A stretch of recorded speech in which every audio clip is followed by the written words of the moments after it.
Welcome to the MSDW Podcast. I'm Jason Gumpert, editor at msdynamicsworld.com. Today, we get a report from Microsoft's Inspire 2019 Partner Conference, thanks to two members of the QBS Group executive team, CEO Michael Hartmann and Nelson Tavares de Silva, VP of Business Development. QBS Group is a value-added SMB distributor for Microsoft Dynamics that currently supports over 400 partners in 20 countries. Michael and Nelson talk with me about some of the most important messages they have taken away from the event on the Dynamics SMB side, including Microsoft's messaging for ISV investment, the impact of Power Apps, AppSource changing sales incentives for the cloud versus on-premises software, as well as some of the newest innovations that have caught their attention this week. So, leading up to Inspire 2019, probably the thing that got the most discussion ahead of the event was changes to Microsoft's giving access to partners to internal use rights. It felt like maybe the company had settled that discussion before the event even started. Was that a topic that partners still wanted to discuss at the event this week? Well, it was actually interesting, Jason, because that was the first thing that opened the conference when Gabriela took the stage on Monday morning. It was the first thing that she basically announced was, okay, with regards to trust and the trust that Microsoft wants to earn also from partners, that they have listened to the feedback that the partners had about the internal use rights. And so they basically took that decision back and will use the internal use rights that partners enjoyed in fiscal year 19. So it will just continue. So, which I felt was, smart and also brave step to basically admit, hey, we have, probably we've gone too far to cut the internal use rights and save cost and whatever the background was for that decision, and revert it. Yeah. So, but that was the opening. One of the points that they seemed to be using to try to justify it before they reversed the decision was the great cost of it, and that this was one of the big investment that by making this large investment in cloud resources and so forth, that they couldn't make other large investments. Now that that's been reversed, did you see any indication of what the other biggest investments are that Microsoft is making for partners in the next fiscal year that you think will be important? I think I would say there's top of mind two things beside all the development work that will go into Dynamics and all the other platforms, which will be huge. But apart from that, I think two things struck me. One is the investment that Microsoft will do on channel incentives. There are two that I would call out. One is that they introduce a channel incentive for customer acquisition, so that even in CSP, you get 20% of the annual volume or the annual revenue that a customer is doing on Dynamics 365 as an incentive. So 20% of the annual volume that you sign up with a customer on Dynamics 365. So that's a quite substantial incentive because it now becomes also available under CSP. So you can really earn a lot of money by acquiring customers, and then they give an extra 5% incentive in CSP for Business Central. So the base incentive is 6%. You get another 5% for Business Central, so that makes it 11%. And if you then get the 20% of a new customer, it starts to get quite substantial, right? The incentive that you give. So they clearly invest in that area of customer acquisition. And then I think they also announced that they're gonna invest a lot in resources that will be handed over to the field, also around Dynamics, almost like 300 resources or 350, I think. Mostly architects. From a technical perspective, helping partners to architect their solutions and their go-to markets.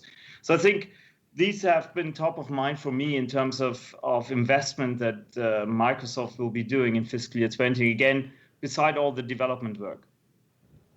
Okay. Another area that seems to be top of mind for Microsoft, but I don't think maybe partners are all 100% sure about is what Microsoft's commitment to AppSource will mean for their businesses, and the various sort of policies and maybe incentives around AppSource. Is that something that you and your own QBS Group's own partners are interested in, and have you learned anything about it this week? Nelson, you want to start? Let me do that. I think AppSource, again, very clearly stated by Microsoft, is an end user mechanism. So they stated that a couple of times. So they see the marketplace, the Azure marketplace, specific for partner to partner. And then they have AppSource, which they very define that as an end user mechanism to go to market. So that was already clear, but it keeps on driving from a Microsoft perspective moving forward. Now, the flip side of AppSource is, if you look at Business Central as a specific, is the extension movement for a lot of ISVs and a lot of partners with IP. I have not heard a lot of it because at the end, what you heard most was everything around marketplace and the co-sell motion. Mm-hmm. Co-sell motion is a huge investment from Microsoft because what Microsoft will do this fiscal year is that every salesperson within the Microsoft organization will get incentivized by selling a third-party application in a co-sell motion.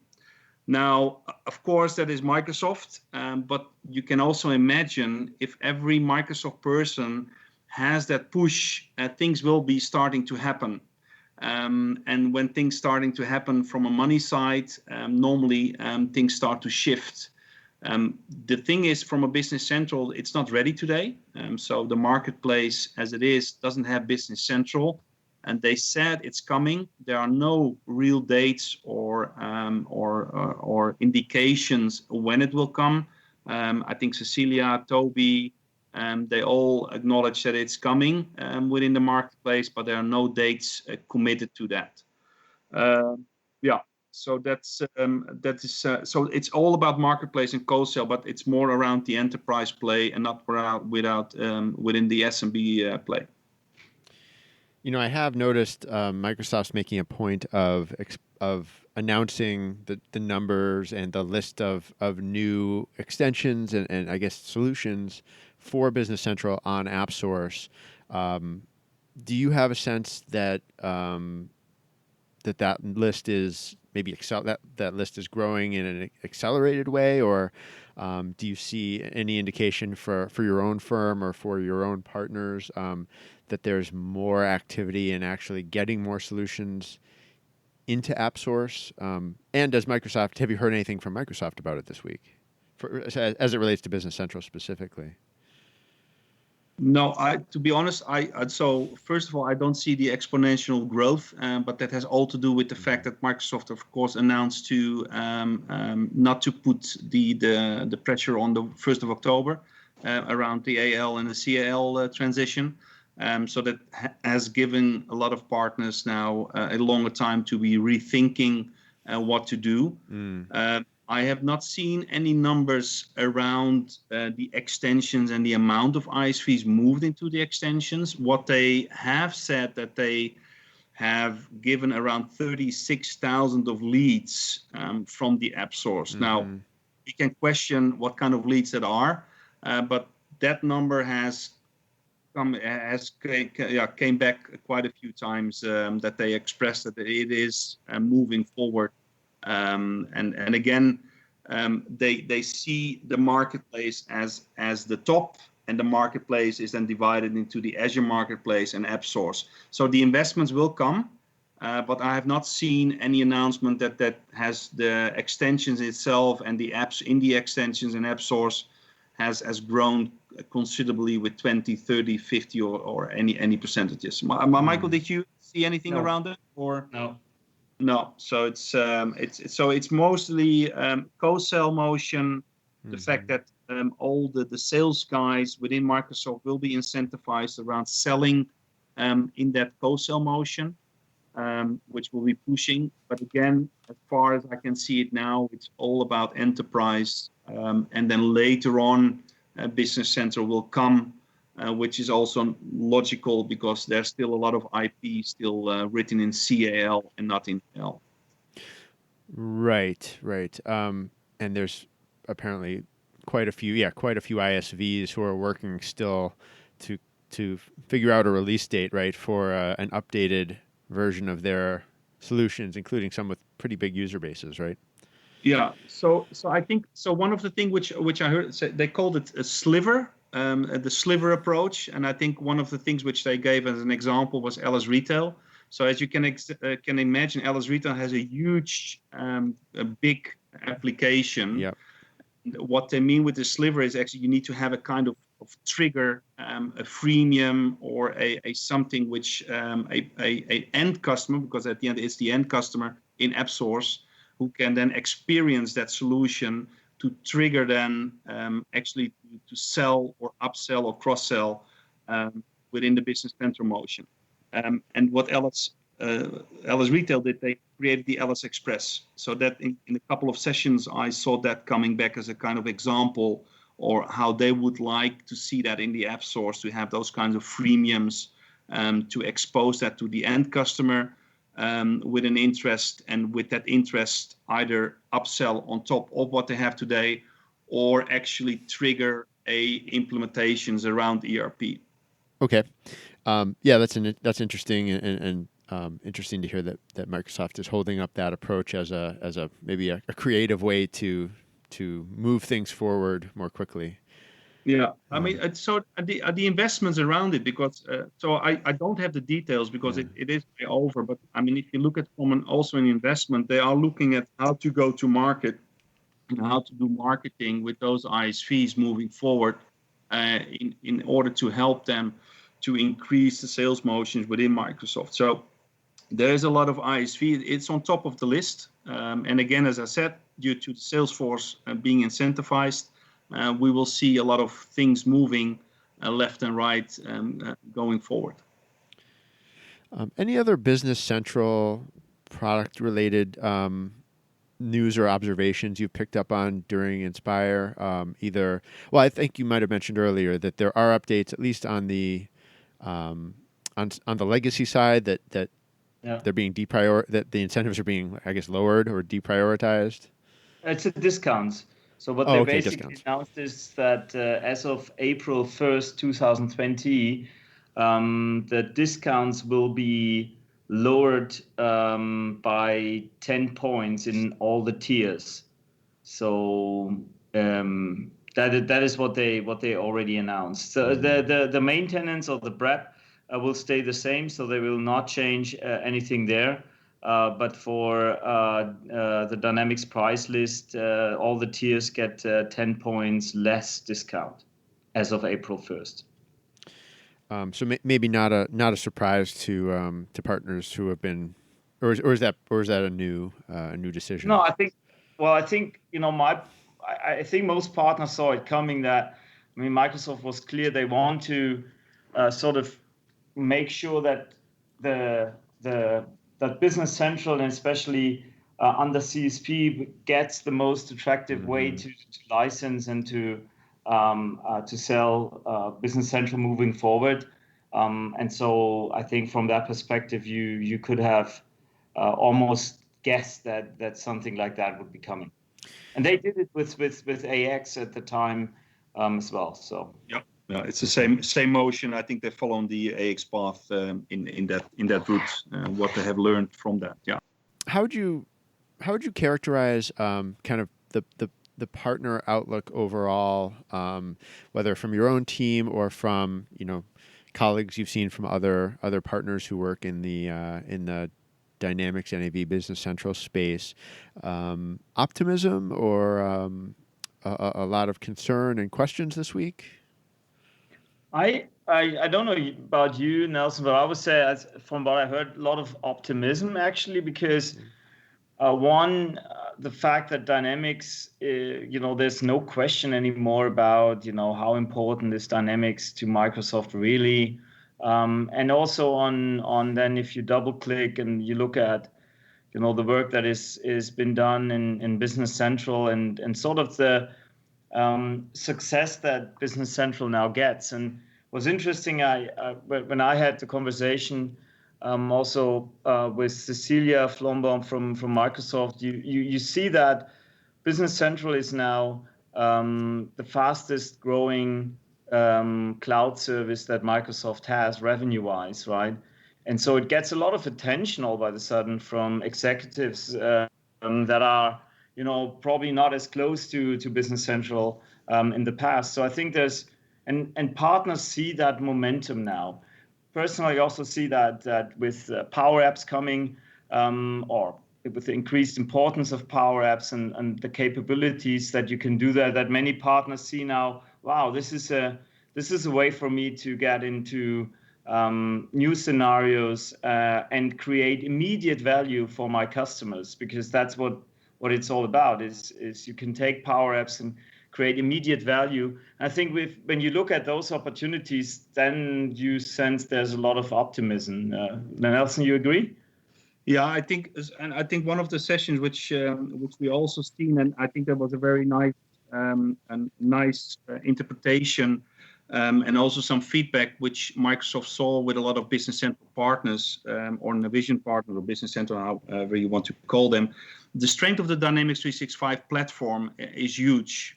So what they're saying, if you use the platform as a kind of pitch together with your own services and then also with an ISV, and that actually gives you such a strength and unique selling point in the market that it's almost unbeatable. And I fully agree on that one, because the platform has so much to offer compared to any other ERP vendor out there, that it is true. Now, the only flip side is, does the SMB partner, which we see with 20, 25 or 30 people, and they never can have all those skills. And there, I think there comes the partnering and the ecosystem back into see, okay, how can we partner then to win more? But one of the statements is that some of the partners out of 10 leads or 10 demos or 10 engagements, they win 8 if they position the platform together with their own services,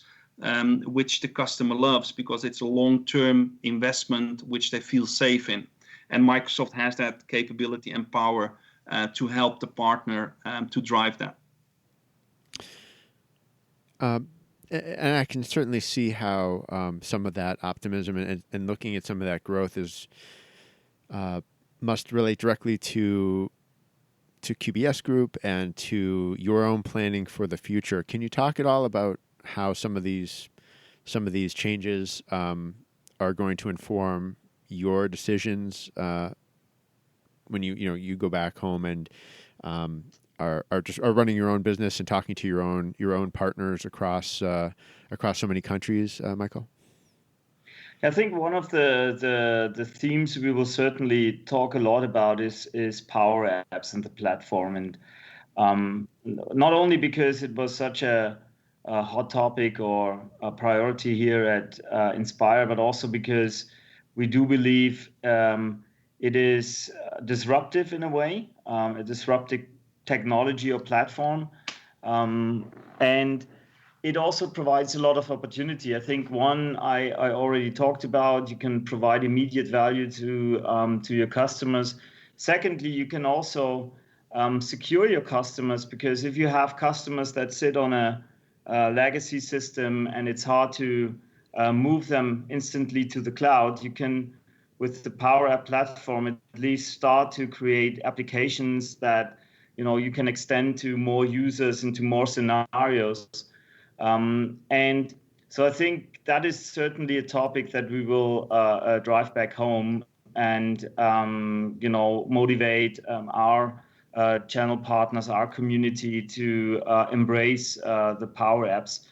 I think the other theme, if you like, is really the opportunity right now to get more bold on investments for customer acquisition, because as we said, the incentive that Microsoft is calling out for Business Central in CSP is a huge opportunity. Okay. Any Inspire and WPC before it has always been, it's always a very, I would say, well-run show, a very big show, but a lot to gain from it. Is this year, are there any differences of note this year at the event?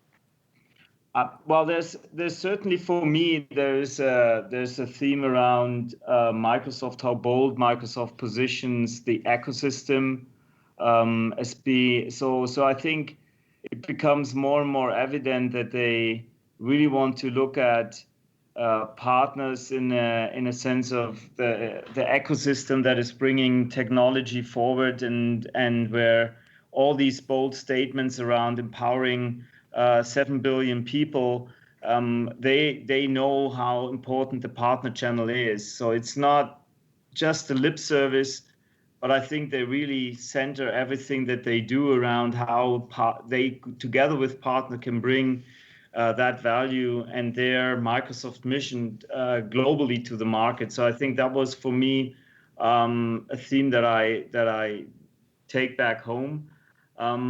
I would say it's probably then the more things around the logistics that were a bit challenging this year. The meetings, when you had like side meetings in the different hotels, took a lot of time and a lot of effort to manage your agenda. The fact that I think today's core node was overbooked, and so not everybody could see the core node. So things like that are probably more logistically challenges that Microsoft is facing as the event is getting more and more successful, and more partners attend, and they combine it with their Ready conference of their own employees, and I think that pushes the envelope, and you can see that clearly. Yeah, so I just want to add one thing to your last remark. So one of the things which I notice is the innovation which Microsoft is bringing compared to the other ones. I mean, in the beginning with Bill Gates, there was innovation, but it was on one product. But if you now look at innovations, and I just have a couple of remarks, the Hyperscale server capability. Which again, it was a marketing. It was all. I'm not sure if it all works, but they claim that have been working for 7 years around this. I'm not sure how it compares to the Oracles of this world and to the IBMs, but it seems to be a huge investment. What it does within the Azure cloud. But the other side, the openness. So the fact that they have a hyperscale doesn't only not work on the Microsoft, it also works on other technologies, other databases. So that was quite interesting. I think from the Power Platform, the innovation that you now have artificial intelligence embed in the Power Platform, which gives you, or the citizen, as Satya Nadella said, the capability to actually develop something around artificial intelligence. And I think that was one of the things which you can sense the hand of Satya Nadella, that he comes from the technical, and it's coming in a quite big wave. At least that was there were a lot of things which he announced today, which was really impressive. All right, excellent. Yeah, the Hyperscale, I'm certainly interested to learn more about that. It almost makes me think of something like, when SAP announced HANA, and sort of how much they expected it to change the way databases work, that perhaps it's, I don't know if it's, I really don't know. Is it along that scale, or is it something greater? Well, I think that the SAP was really twisted on SAP. This is more a real database, horizontal, which you can scale from a terabyte. So it's more the technology which scales. So, and the technology is not only driven by the Microsoft, it also drives the other databases. I'm not sure I said it correctly. Yeah, MySQL and Postgres and exactly. Right, as long as it's in Azure, and again, it works also on those types of databases. Yeah, I'll be interested to see. I mean, do they apply that to their own commercial offerings that use SQL Server and scale? Bring new levels of performance to F&O versus, or CE. Yeah, I don't know. I mean, is it going to be part of SaaS, or it's certainly be interesting to find out. That's the interesting part, and indeed, as you said, from the vertical approach, but this was an automotive approach, or at least an example. But I can assume that with such large data and how to move that data from an IoT perspective or from an analyzed perspective, it brings much more interesting capabilities for the end customer. So it's really interesting to see. But it as I said, it really felt like a big innovation wave. If you look at last year, 2 years ago, there were some things, but not big. But this was not one big thing. There were a lot of big things, like the artificial, the translations and everything, which was shown. It was unbelievable. And also from playing the Minecraft, for example, which they now created Minecraft Land, or I forgot the name.